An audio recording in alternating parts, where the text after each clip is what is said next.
আসসালামু আলাইকুম ভিউয়ার্স, কেমন আছেন সবাই? আমি পিঠাপুলি খুব বেশি একটা বানাতে পারি না দেখে শীতের মধ্যে পিঠাপুলি খাওয়া হয় নাই।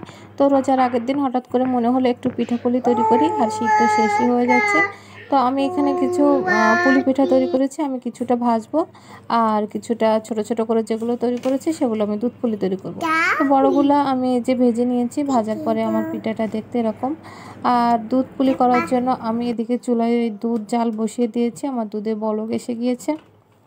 এর মধ্যে আমি কিছু আটা দিয়ে চুই কেটে রেখেছি, সেই চুইটাও দিয়ে দিয়েছি।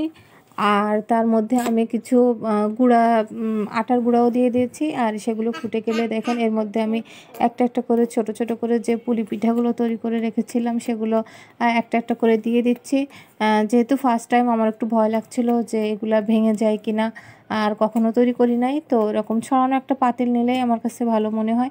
তো সবগুলো দেওয়ার পরে আমি এভাবে একটু ভিতরে দিয়ে দিচ্ছিলাম। আর সবগুলো দেওয়া হয়ে গেলে আমি লো হিটে প্রায় 10-15 মিনিটের মতো এই দুধটা জাল করে নিয়েছি।